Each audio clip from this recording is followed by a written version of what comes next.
शिक्षा के मॉडल को चैलेंज करने के लिए आप स्कूल में चले जाइए। इसके पहले कांग्रेस को भी मौका दिया तो कांग्रेस को मौका दिया। कांग्रेस ये दोनों एक ही सिक्के के पहलू हैं। कौन कौन? कांग्रेस और बीजेपी। अखिलेश आम आदमी का भी सहयोग करेगा, बीजेपी का भी सहयोग करेगा, कांग्रेस का भी सहयोग करेगा। वो तो दल बदलू आदमी है, वो किसी के साथ खड़ा हो जाता है। सही बात, बिल्कुल सटीक बात कही है आकाश आनंद जी ने, बिल्कुल सही बात, सही इल्जाम लगाया है, कोई गलत इल्जाम नहीं लगाया है। उसने घोटाले किए तो जेल गए, उन्होंने घोटाले किए तो जेल गए। लोग कहते हैं कि बसपा को वोट देना मतलब वोट खराब करना है।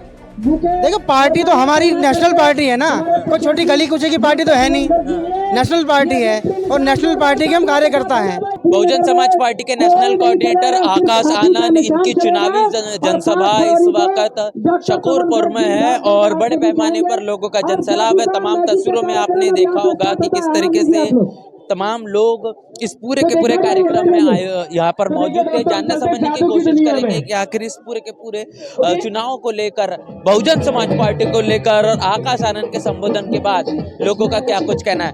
क्या कहेंगे सर? आकाश आनंद ने काफी कुछ इल्जाम लगाए हैं अरविंद केजरीवाल पर, कितना सही लगता है?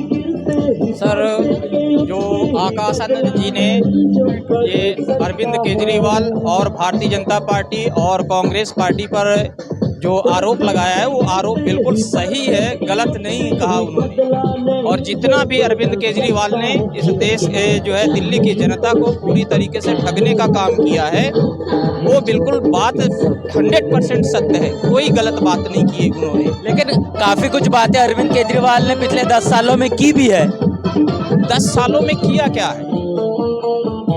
10 सालों में एक जो है रिकंस्ट्रक्शन की तरह किया ना, कि भाई जब पुरानी बिल्डिंग हो जाती है तो उस बिल्डिंग को डैमेज होने की स्थिति में हो जाती है, तो उसका क्या किया? रिकंस्ट्रक्शन कर दिया।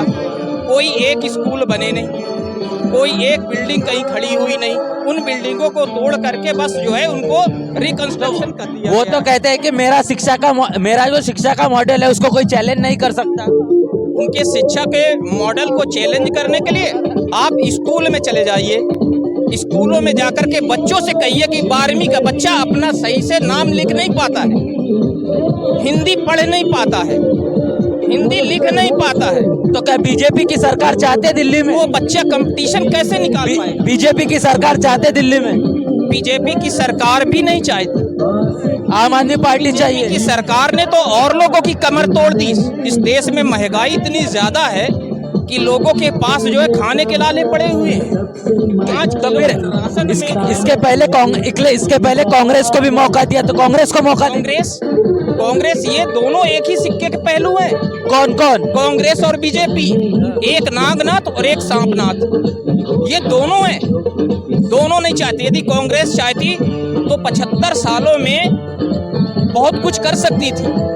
लोगों के रिजर्वेशन आज तक नहीं भरे गए, SC ST का बैकलॉग आज भी खाली पड़ा है। क्यों नहीं किया? उसने करना चाहिए था ना। और यदि वो करती तो आज भारतीय बहुजन समाज पार्टी बनने का औचित्य ही नहीं था। और ये बात कहीं ना कहीं कुछ लोग, हमारे लोग भी इसके जिम्मेदार हैं। लेकिन दिल्ली वाले तो बोल रहे हैं कि बसपा कहीं दिखती नहीं है। किसने कह दिया? बसपा जीतेगी और बसपा सिर्फ मिशन पे चलती है, लोगों को लालच नहीं देती है कि लालच दिखाएं, झुनझुना दिखाएं। लेकिन लगातार जो केजरीवाल कह रहे हैं उसके बात को तो स्वीकार कर रहे, 2 बार सरकार भी बना दी दिल्ली में। सरकार देखो, हमारी जनता क्या है ना, जनता जो है जिस दिन असलियत को समझ जाएगी ना, उस दिन जनता ये चाहे जितनी लालच दे दे, लाखों दे दे, करोड़ों दे दे। मोदी जी तो 15 लाख का वादा किया था, क्या मिला लोगों को? आज लोग जो है उत्तर प्रदेश में दिखा दिया, तो क्या कुछ हुआ? नहीं हुआ। तो बसपा से उम्मीद करना चाहिए। बिल्कुल बसपा से हम उम्मीद कर सकते हैं। और बसपा एक ऐसी पार्टी है जिसने कभी वादा नहीं किया लेकिन काम करके दिखाया है, पब्लिक को झूठा आश्वासन नहीं दिखाया। और यदि आपको जीता जागता उदाहरण चाहिए तो मैं ये नहीं कहूंगा कि आप वहां चले जाओ, कागजों में लिखा है। मैं आपको लेकर के चलूंगा, मैं दिखाऊंगा आपको। गौतम बुद्ध विश्वविद्यालय चल करके देख लो,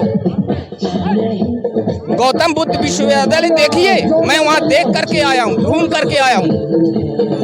कानपुर में मैं बांदा से बिलोंग करता हूँ।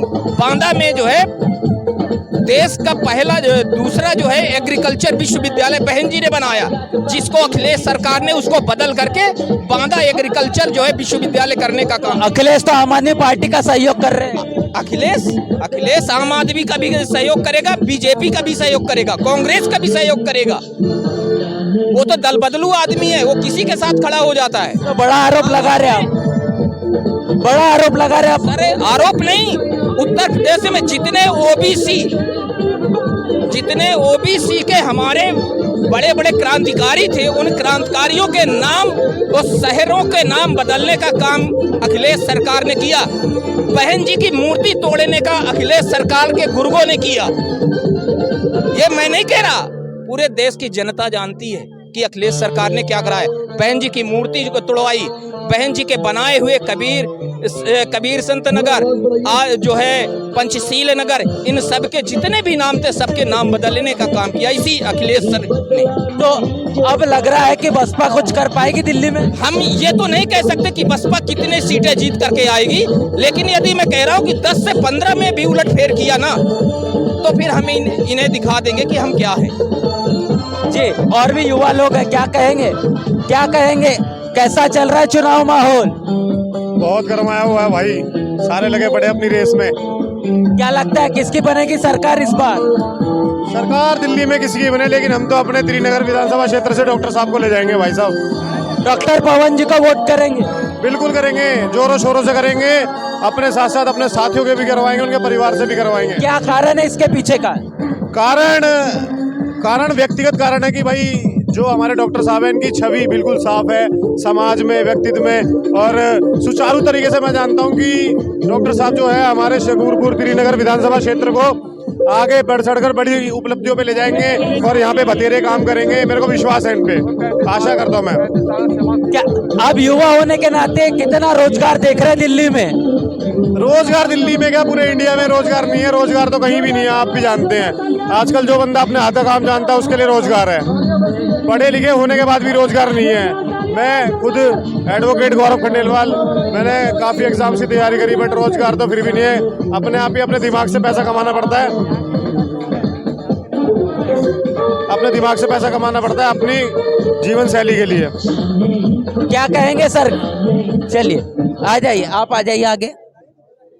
क्या लगता है आकाश आनंद के इस एक बात और कहना चाहूंगा मैं डॉक्टर साहब के लिए। डॉक्टर साहब की छवि पिछले 35 सालों से जो निस्वार्थ वो सेवा कर रहे हैं, इतना पैसा होने के बाद भी साइकिल पे चलते हैं, और आज भी शकूरपुर त्रिनगर विधानसभा क्षेत्र के लोगों के जिसको भी परेशानी है उसे घर घर जाके सेवा देते हैं। मेरा खुद का एक्सपीरियंस है, मैं खुद उनको देखता हूँ, इतनी उम्र होने के बाद भी वो आज पैदल चल के सेवा करते हैं, निस्वार्थ सेवा करते हैं। कोई उनके मन में सद्भावना किसी को लेकर भी, हाँ उनके दिल में हर किसी के लिए प्यार है, हर किसी के लिए घर पे जाके करते हैं वो, मैंने देखा है अपने आप। तो काफी सारी चीजें हमने प्रत्याशी के बारे में जानी पवन कुमार गर्ग। आकाश आनंद का अभिभाषण हुआ, बहुत सारे इल्जाम अरविंद केजरीवाल पर लगाए। क्या लगता है कि ये शकूरपुर विधानसभा और दिल्ली प्रदेश के चुनाव में इससे कुछ फर्क पड़ेगा, असर पड़ेगा इससे? बहुत फर्क पड़ेगा। बिल्कुल सही बात, बिल्कुल सटीक बात कही है आकाश आनंद जी ने, बिल्कुल सही बात, सही इल्जाम लगाया है, कोई गलत इल्जाम नहीं लगाया है। उसने घोटाले किए तो जेल गए, उन्होंने घोटाले किए तो जेल गए। एससी एसटी को ओबीसी का फंड खाया। एक भी स्कूल दिल्ली सरकार में 10 सालों में एक भी स्कूल कोई दिखा दे नहीं बनाया उसने, एक भी नया स्कूल। सफेदी कराने से कोई स्कूल नया नहीं हो जाता, सफेदी वो नई टेबलें लगाने से कोई नया स्कूल नहीं बन जाता, हाईटेक नहीं बन जाता। पुरानी टेबलों को नया लगा दिया और सफेदी करवा दिया। उसको कह रहा है हम विदेशों से कंपटीशन कर रहे हैं हमारा स्कूल, ऐसा कुछ नहीं है। सारे स्कूल पुराने हैं, एक भी स्कूल उसने नहीं बनाया है। आकाश आनंद जी ने बिल्कुल सही कहा है। क्या कहेंगे, कैसा देख रहे हैं चुनाव, क्या काम करते हैं आप? हम तो लेबर का काम करते हैं। कितना चल रहा है दिहाड़ी? दिहाड़ी 500-700 जैसे मिल जाती है। तो 1000 रुपए चल रहा है कह रहे हैं। केजरीवाल जी बोल रहे हैं 1000 रुपए कर दिया है। केजरीवाल जी के बोलने से क्या होता है? केजरीवाल जी थोड़े दे रहे हैं अपनी तरफ से। हम जिसके पास काम करते हैं हमको पता है ना क्या होता है। महिलाओं को 1000 रुपए तो दे रहे हैं, 2100 रुपए भी देंगे बोल रहे हैं। महिला कहाँ मिला 2100 रुपया और कहाँ मिला 1000 रुपया? ये तो सिर्फ वादे हैं इनके, झूठे वादे हैं। झूठे वादे करके 11 साल से सत्ता में है ये। और आगे भी ये सत्ता चाहते हैं, ये झूठे वादे करके। अभी 10 साल 11 साल दिल्ली की जनता ने झेला है अभी इनको। अच्छा, अब बसपा का गमछा पहने हैं, लोग कहते हैं कि बसपा को वोट देना मतलब वोट खराब करना है। देखो, पार्टी तो हमारी नेशनल पार्टी है ना, कोई छोटी गली कुचे की पार्टी तो है नहीं, नेशनल पार्टी है और नेशनल पार्टी के हम कार्यकर्ता हैं। तो हम अपने आप को छोटा नहीं समझते, हम अपने आप को उतना ही समझते हैं जितना हमारी बड़ी बसपा है, उतना हम अपने आप को बड़ा समझते हैं। अब ये पब्लिक के ऊपर है, हम कितना समझा पा रहे हैं, हमारे सीनियर लोग कितना पब्लिक को समझा पा रहे हैं। अगर जितना कोशिश करेंगे, जैसी कोशिश हो रही है, ऐसी कोशिश अगर होती रही आगे, तो हम यकीनन एक दिन दिल्ली में बसपा की सरकार बना लेंगे।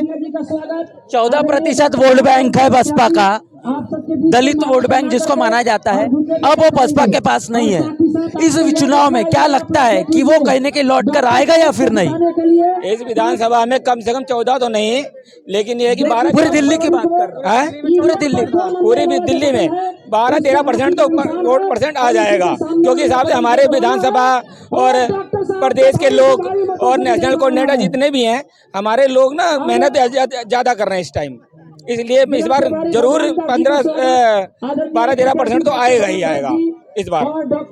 तो काफी सारी चीजें हमने समझी है, काफी सारी बातचीत यहाँ पर लोगों से लगातार करने की हम कोशिश कर रहे हैं। सर, क्या बताएंगे, अभी एक जो जनसभा आकाश आनंद की हुई है बहुजन समाज पार्टी की, डॉक्टर पवन कुमार गर्ग ये है स्टेज पर है, क्या कहेंगे, कैसा चल रहा है चुनाव? देखो, ना तो झाड़ू वाले ने कुछ करा, ना बीजेपी ने करा, ना कांग्रेस ने करा। अब जो ये करके दिखाएंगे, डॉक्टर बख्श करके दिखाएंगे। डॉक्टर पवन गर्ग, बोलो जिंदाबाद।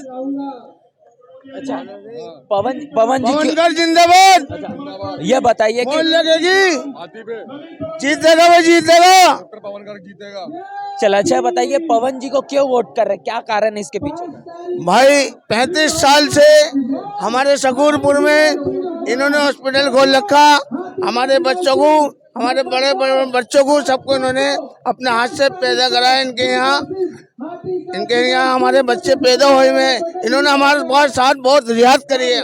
10,000 का काम 5,000 में करा है। हम चाहते हैं कि अब के इनको मौका दिया जाए। तो जिनके पास पावर नहीं था वो इतनी सब चीजें कर चुके हैं, ये आप कह रहे हैं, पावर आ जाएगा तो क्या लगता है कि क्या कुछ पावर आ जाएगा तो इनका कहना है सब चीज हॉस्पिटल 24 घंटे फ्री। ये सुख में दुख में सबके साथ हैं, ये सुख में दुख में सबके साथ हैं पवन जी। हाँ, पवन गर्ग जी, इन्होंने अच्छों के लिए अच्छा ही करा है, बुरों के लिए भी अच्छा ही करा है। इन्होंने वो काम करा है, जो बीमार आदमी रोड पे पड़ा उनको ले जाके अस्पतालों में दिखाया इन लोगों ने, कोई बगैर लालच, बगैर किसी चीज के। ये हमारा कहने का मतलब ये है, डॉक्टर साहब को एक बार मौका देना चाहिए। अगर पहली बार बेचारे विधानसभा में उतरे हैं, उनको मौका मिलना चाहिए एक बारी। तो त्रिनगर में इस बार हाथी चलेगा। सिंपल सादे आदमी है, कभी आपने इनकी लाइफस्टाइल देख रखी होगी ना, नॉर्मल तरीके से ही है, तभी इन लोगों के साथ जुड़े हुए हैं डॉक्टर साहब के साथ। डॉक्टर तो इस बार हाथी चलेगा, चलेगा, बहुत 100% चलेगा। हाथी पर मोहर पर लगे। सर, दौड़ेगा हाथी जी, हाथी दौड़ेगा इस बार क्यों कहते हैं लोग हाथी सीले चलता है। डॉक्टर पवन गर्ग के नाम पे दौड़ेगा हाथी। चलिए, तो काफी कुछ चीजें हमने समझी है कि किस तरीके से तमाम जो समर्थक है वो समर्थक बहुजन समाज पार्टी को लेकर, हाथी चुनाव चिन्ह को लेकर काफी कुछ उम्मीदें लगाए हुए हैं। वो तमाम उम्मीदें ये बताती है कि इस बार बहुजन समाज पार्टी के माध्यम से जो चुनाव जो लड़ा जा रहा है वो काफी मजबूती से है और इसका काफी कुछ असर ये भी कहने के परिणामों में देखा जाने वाला है। तो इंतजार है 8 तारीख का, 8 फरवरी का, कि आखिर परिणाम क्या होते हैं। उस परिणामों के मुताबिक बहुजन समाज पार्टी किस तरीके से इस पूरे के पूरे चुनाव में एक बड़े बेहतरीन और सकारात्मक परिणाम लाकर दिखाती है।